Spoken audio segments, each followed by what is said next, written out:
반갑습니다. 반갑습니다. 일정 시간들이 계획이 되어 있기 때문에 좀 짧게 말씀을 드리겠습니다. 날씨가 굉장히 춥지요.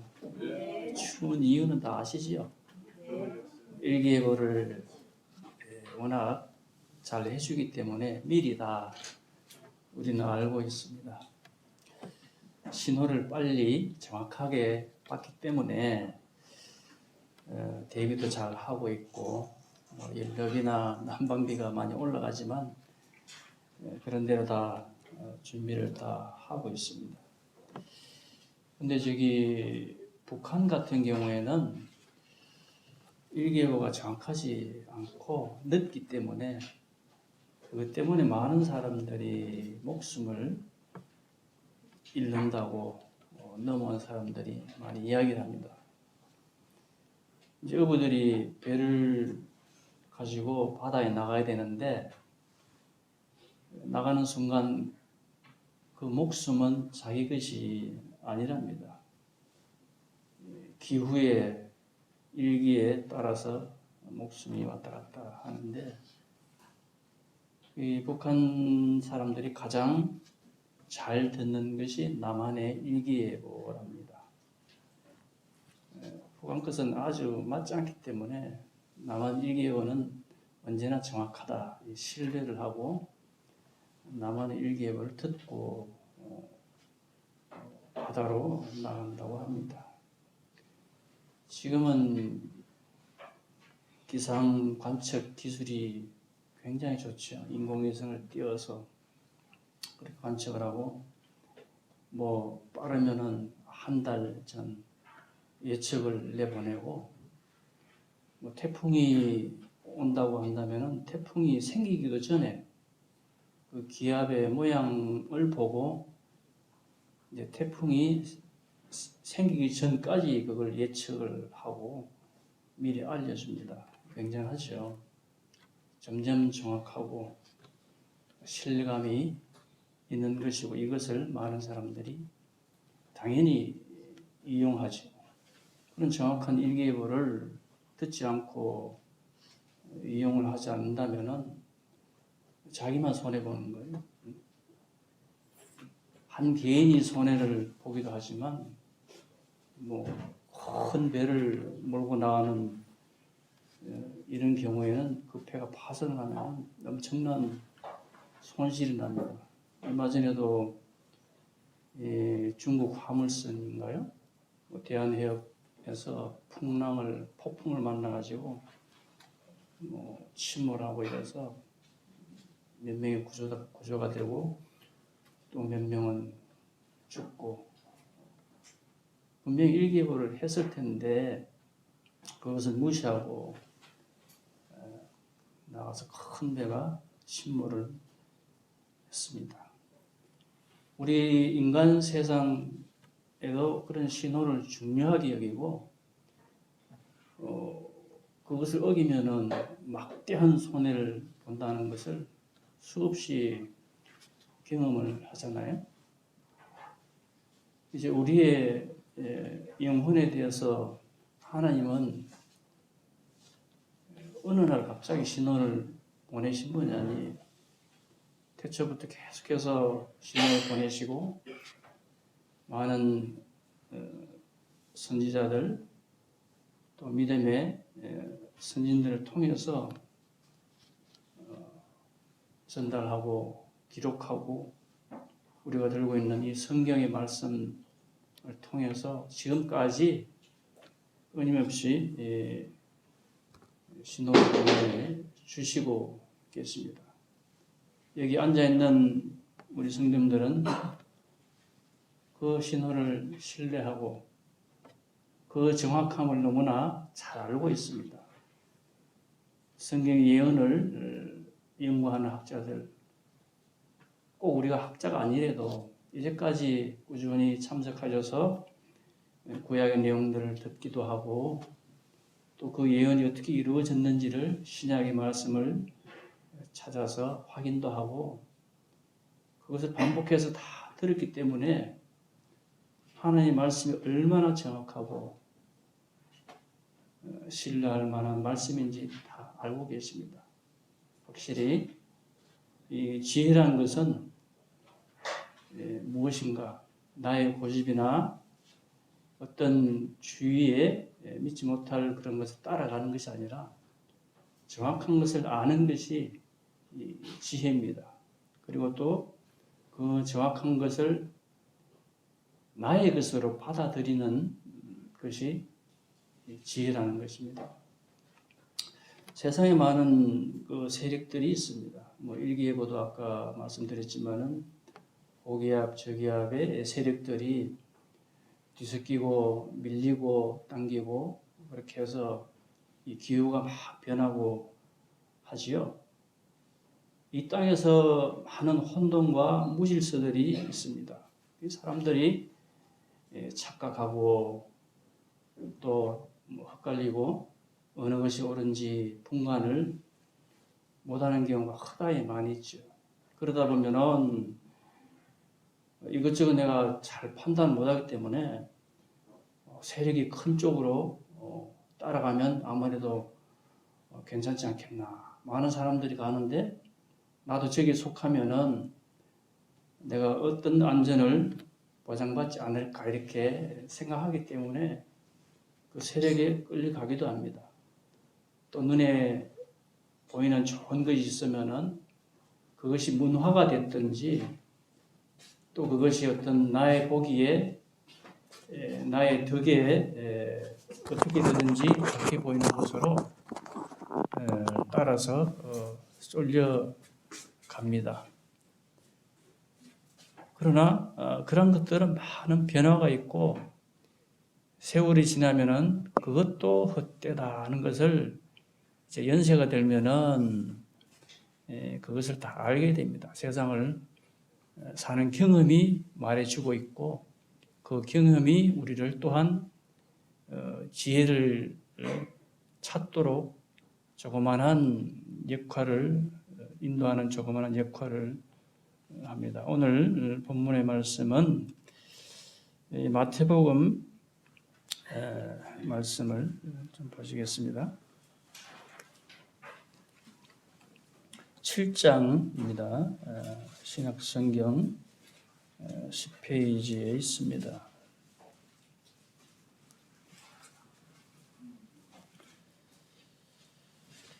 7장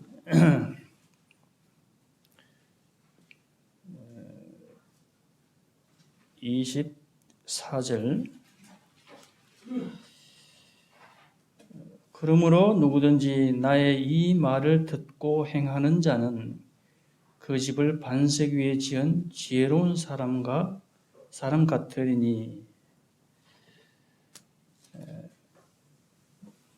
누구든지 이 말을 듣고 행하는 자는 이제 집을 비유로 해서 반석 위에 집 지은 사람과 같이 흔들리지 않고 견고하다고 말씀을 하십니다. 또 그것은 사람이 가지고 가야 할 지혜라고 말씀을 하십니다. 상식적으로 집 지을 때 설계를 할 때 기초를 단단히 하잖아요. 그런데 어리석은 사람은 그렇지 않다는 거죠. 다 같이 집을 지어놨지만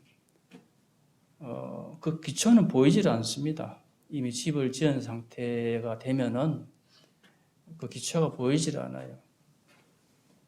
그 기초가 부실한지 튼튼한지는 이제 위험이 닥치면은 드러나게 되는 것입니다. 경주 지진이 일어났을 때 제가 경주에 있었어요. 그때 9월인가 10월인가 있기에 지진이 났는데 이제 경주 아버지 집에 같이 있었는데 3층에 있었어요. 갑자기 요동을 치는데 뭐 감당 못 하겠더라고요. 저는 평상시에 뭐 지진 일어나도 나는 일어서서 도망을 갈 수 있겠지. 도망을 못 가도 어디 기어가서라도 피할 수 있겠지 이렇게 생각을 했어요. 자신감이 좀 넘쳤죠. 그런데요, 기어가는 것조차 안 되더라고요. 그때 진도 5.3 이렇게 나왔는데요. 서는 것은 거의 불가능해요. 제가 설 때 어떻게 일어섰냐면은 벽을 짚고 양쪽 이제 문 있는 기둥을 붙들고 일어섰는데 완전히 못 일어섰어요. 불과 이제 한 5초 이렇게 시간이 됐는데도 일어설 수가 없더라고요. 이 육체적인 두려움으로 몸이 말을 듣지 않는 이것뿐만 아니라 그 공포감 때문에 머리를 들 수가 없더라고요. 막 이제 그 서랍장 위에 항아리 같은 게 있었는데 그것이 다 떨어져서 깨지고 뭐 난리가 났죠.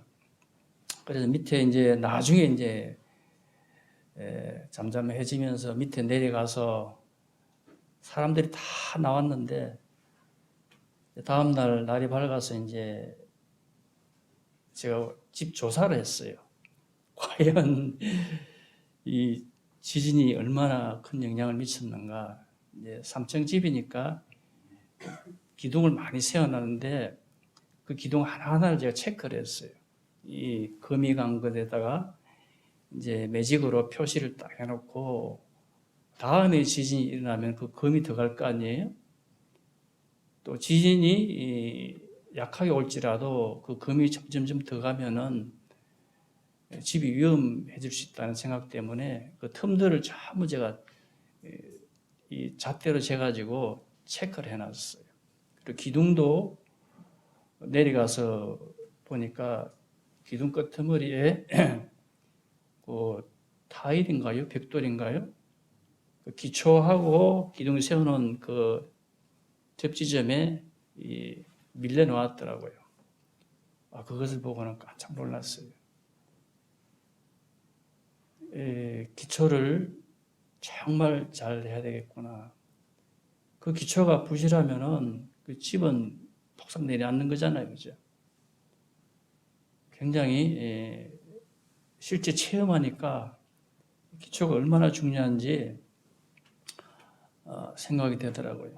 그래서 가끔 경주 집에 갈 때마다 뭐 여진이 났다 이런 뉴스에 뭐 포항 지역이나 어디 울주군 뭐 이런 지역에 여진이 났다, 지진이 약한 지진이 났다 할 때마다 집에 가면 항상 저는 그 기초를 봅니다.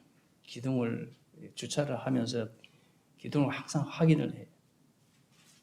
아마 제가 노이로제가 걸렸나 봅니다. 우리는 우리 영혼의 기초를 항상 점검을 해야 됩니다.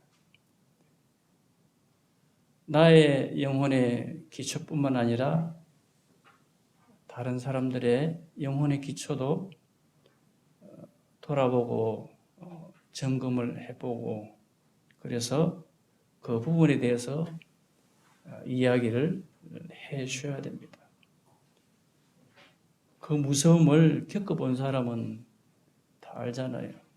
근데 이 성경에 가르치고 있는 이 지옥이라는 것, 우리 영혼의 끄트머리, 구원받지 못하고 가야 할 지옥이 있다는 것을 성경은 수도 없이 말하고 있습니다.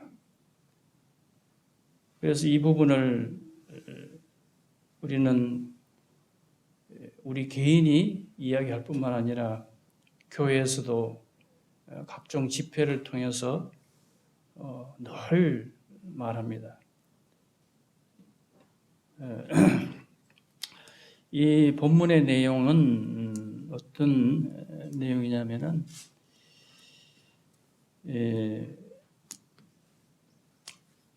예수님께서 이 서기관들, 바리새인들과 또 많은 사람들, 거짓 선지자들 이런 하나님의 말씀을 어긋나게 전하는 자들, 이런 자들을 빗대어서 그 열매로 그들을 알리라는 15절의 말씀에도 있습니다만 혼돈하지 않도록 말씀을 하고 있습니다. 19절에 보면은 아름다운 열매를 맺지 아니하는 나무마다 찍혀 불에 던져지느니라. 예수님은 열매를 또 나무를 빗대어서 그냥 불에 태우는 정도로 이렇게 이야기를 하지만 실제적으로는 이 하나님이 인정하는 열매를 맺지 못하면은 지옥불에 던져진다는 말씀입니다. 아주 심각한 말씀이잖아요. 그래서 우리 성경을 읽을 때마다 이 주의 깊게 읽을 필요가 있고, 이 심판에 관한 내용이 들려질 때는 그것이 나에게 해당되어지는 신호인가 아닌가를 심각하게 생각을 해야 됩니다. 21절에 나더러 주여 주여 하는 자마다 다 천국에 들어갈 것이 아니요 다만 하늘에 계신 내 아버지의 뜻대로 행하는 자라야 들어가리라. 아까는 불에 대해서 이야기했지만은 여기는 천국에 대해서 이야기를 합니다. 그러나 그 중간에 나더러 주여 주여 하는 자마다 다 들어간다는 것이 아니라는 거죠. 그러면은 좀 헷갈리잖아요, 그죠? 교회 나오는 사람들이 주여 주여 하고 또 예수님 말씀을 조금이나마 또는 길게나마 이야기도 하기도 하고, 또 어떤 사람들은 하나님이 내 양심을 알기 때문에 나는 선한 일을 많이 한다, 절대로 악한 사람이 아니다, 자기 자신을 그렇게 이야기하는 사람도 있잖아요. 세상은 많은 혼돈과 이 무질서, 헷갈림, 그것은 내 정신 속에도 있는 것입니다. 나는 안 그래, 나는 정확해, 나는 분명해, 나는 완전해, 이렇게 생각하는 사람들이 많이 있지만 이것이 나를 속인다는 거예요. 이것이 나를 다른 길로 인도한다는 굉장히 착오를 할 수 있는 위험이 항상 도사리고 있는 것입니다. 사람은 결코 완전하지 않습니다. 사람은 결코 완벽하지를 않습니다.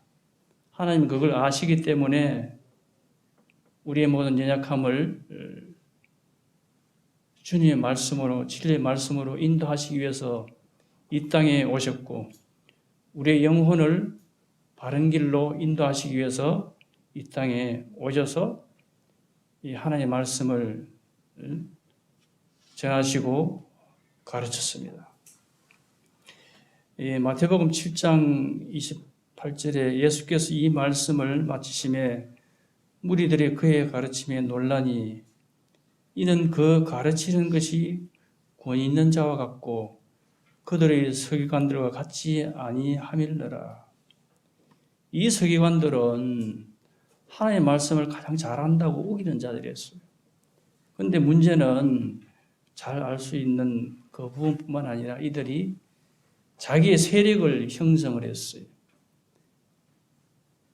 자기 세력들을 형성하고 거기에 따르지 않는 사람들을 배척하고 많이 핍박하고 결국은 하나님 말씀을 심각하게 왜곡을 시켰습니다. 겉으로는 맞는 것 같지만은 자기들은 그 말씀을 하나도 지키지 않는 그런 자들이 되고 말았어요.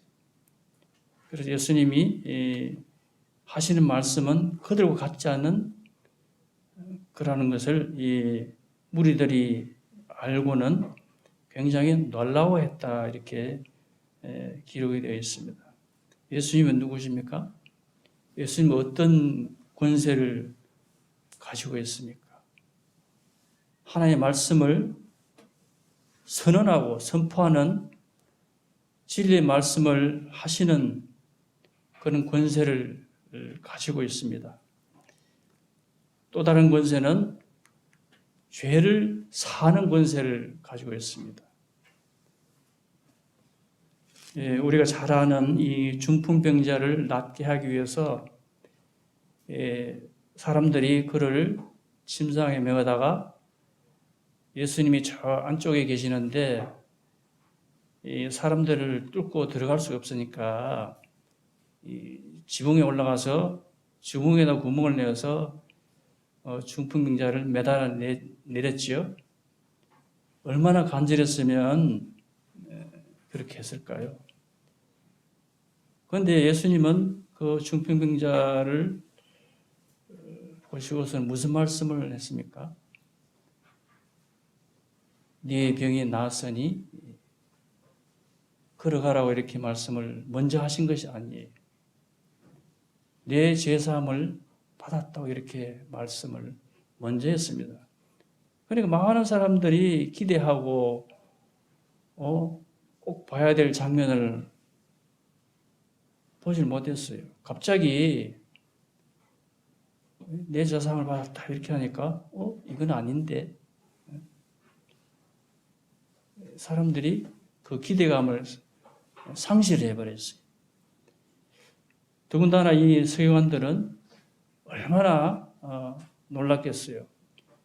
죄 사하는 권세는 하나님만 가지고 계시는 건데 감히 당신이 뭐길래 죄 사하는 권세가 있어서 죄를 사하냐. 굉장히 분개했어요. 그러나 예수님은 당신이 죄 사하는 권세가 있다는 것을 분명히 말씀을 했습니다. 또 한 가지 권세는 마태복음 끝에 있는데 52쪽에 보겠습니다.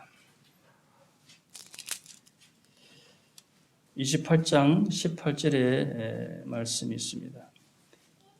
예수께서 나와 말씀하여 이르시되 하늘과 땅의 모든 권세를 내게 주셨으니, 이 말씀은 하늘과 땅의 모든 일들을 행하실 수 있는, 쉽게 말하면은 지배하고 다스리고 할 수 있는 권세를 가졌다고 말씀을 하시는 겁니다. 예수님의 세 가지 권세는 이 우주 만물을 다스리고 관장할 수 있는 그런 권세, 죄사함을 할 수 있는 권세, 또 진리의 말씀을 이 땅에서 선포할 수 있는 그런 권세를 가지고 오셨어요. 단순히 사람들은 예수님이 병 낫는 기적을 일으키는 그런 분으로 기대하고 병 낫기를 위해서 많은 사람들이 운집해 갖고 있는데, 예수님이 제일 먼저 하신 말씀이 내 죄가 사하셨다는 것을 말씀하십니다. 그리고 그 죄에 사하셨다는 것을 증거하는 뜻으로 그 병을 낫게 하고 걸어가게 하셨어요. 우선순위가 분명하잖아요. 그죠? 사람들이 착각하지 않도록 이 사람들의 생각을 환기를 시키고 분명하게 말씀을 했습니다. 오늘날 많은 사람들이 기적을 찾고 병나음을 찾고 방언을 하고 별일들 많이 벌이지만 가장 우선순위는 죄 사하는 권세가 예수님께 있다는 것을 알고 예수님께 나아가고 그 말씀을 들어야 한다는 것입니다. 병을 낫는다 할지라도 그 병이 또 재발하면 어떻게 할 거예요? 기적을 또 반복해서 똑같은 사람한테 일으킨다는 것은 좀 이상하잖아요. 그것은 부차적인 것이라는 것이죠. 기적이나 이런 것을 제가 무시하는 것이 아니라 그런 것이 있다는 것도 성경은 기록하고 있기 때문에 우리가 인정을 하잖아요. 그러나 그 앞서서 예수님이 가지고 계신 그 권세가 어떠함을 우리가 분명히 알고 나아가야 된다는 것입니다. 예수님이 그 권세를 마지막으로 말씀을 하시고서는 이제 이것은 성천하시기 직전에 말씀을 하신 거예요. 당신이 이를 이 땅에서 이제 다 나타내셨어요. 어떠한 권세가 있는지를 다 나타내시고 마지막으로 하늘과 땅의 모든 권세를 내게 주셨다고 말씀을 하시고 성천을 하시기 직전에 제자들에게 말씀을 하셨습니다. 너희는 가서 모든 민족을 제자로 삼아 아버지와 아들과 성령의 이름으로 세례를 베풀고 내가 너희에게 분부한 모든 것을 가르쳐 지키게 하라. 이렇게 명을 하셨습니다. 그리고 볼지어다 내가 세상 끝날까지 너희와 항상 함께 있으리라고 이렇게 마지막으로 말씀을 하셨습니다. 주님은 지금도 우리와 함께 계십니다. 눈에 보이지 않을 뿐 지금까지 우리 곁에 계시고 우리와 함께 계시는 분입니다. 왜냐하면 이 우주 만물 모든 것을 주관하시는 분이시고 어느 것 하나 빠짐없이 다 아시는 분이고 어느 것 하나 부족함이 없도록 다 채워주실 수 있는 분이기 때문에 그런 것입니다. 우리는 주님으로 만족함을 얻고 주님으로 기뻐하고 감사합니다. 우리가 믿음의 열매를 나타내는 것은 감사입니다. 기적이나 뭐 이런 이상한 것이 아니라 감사입니다. 우리가 바라고 드러내는 것은 기뻐하는 것은 주님이 우리를 핏값으로 구원하신 그것을 감사하는 것입니다. 우리 성도님들 한 분 한 분 찬양 잘하시고 오늘 아이들도 나와서 율동을 했잖아요. 이것은 하나님 보시기에 기뻐하시는 열매입니다. 그 믿음의 열매입니다. 죄사함을 받은 열매입니다. 증거입니다. 우리가 하나하나 행하는 모든 부분들은 하나님이 다 아시고 계시는 거예요. 왜냐하면 너희와 항상 함께 있으려고 하셨으니까 우리를 얼마나 잘 아시겠습니까? 우리 사람의 심장과 배부를 얼마나 잘 아시겠습니까? 우리는 주님이 우리의 죄를 다 대속하셨기 때문에 지옥 가지 않습니다. 우리의 모든 허물을 다 짊어지셨기 때문에 마지막 때 그 심판의 때 우리는 이 지옥을 가지 않는 그런 하나님의 자녀로 딱 분류가 되어 있습니다. 이미 정확하게 분류가 되어 있습니다. 스스로 한번 생각해 보시기 바랍니다. 나는 정말 하나님 나라에 확실히 갈 수 있는 자인가? 확실히 갈 수 있는 증거를 가지고 있는가? 나의 좋은 행동, 나의 이쁜 말, 열심히 교회에 나오는 이것이면 어느 정도 된 것 아닌가? 나는 하나님 말씀을 많이 들었는데요. 외우기도 했는데요. 이렇게 생각할 수 있지만 그것을 제가 탓하는 것은 아니에요. 그러나 그것으로 자기 자신을 이 구원과 혼돈하거나 착각하면은 안 된다는 것입니다. 왜냐하면 제가 처음에도 말씀을 드렸지만 혼란과 착오와 착각은 우리 곁에 항상 있기 때문에 우리 머릿속에 항상 있기 때문에 주의해야 된다는 것입니다. 그것을 주의하고 정확한 것을 찾는 것이 지혜입니다. 사탄 마귀는 자기의 영역을 끊임없이 확장하기를 원하고 있습니다. 제가 저기 그림을 좀 그려놨지만은 굳이 저것을 그려놓지 않아도 다 아시는 겁니다. 권세라는 것은 권력과 세력을 합쳐놓은 말이죠. 그죠? 이 우주 만물 모든 것을 아시는 하나님이 계시는데 이 사탄 마귀가 이 하나님의 권세에서 벗어나서 자기만의 영역을 만들기를 원하고 그것을 확장하기를 끊임없이 하고 있습니다. 우리 사람은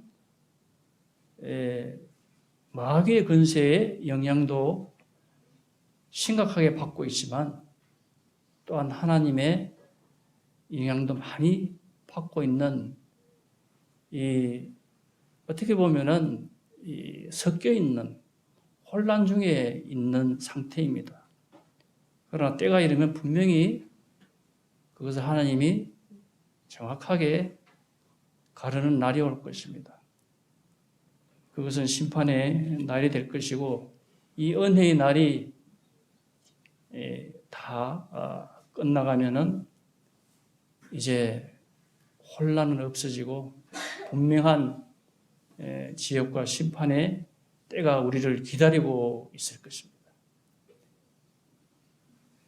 눈에 보이지 않기 때문에 나에게 멀리 있다고 생각하면 안 됩니다.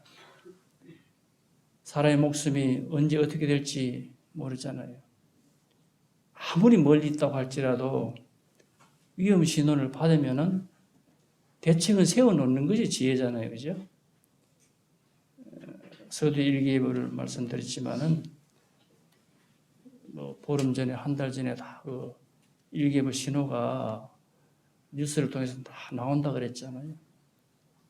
그것을 알고서 다 대비를 하고 워낙 안전을 강조하고 사고가 나면은 온 나라가 시끌벅적 하기 때문에 지혜롭게 다 대처하는 것이 거의 상식화되어 있습니다. 위험을 대비하는 것은 상식이 아니라 이제 당연한 것으로 사회가 다 그렇게 인식을 하고 있습니다. 그런데 내 영혼의 위험의 신호를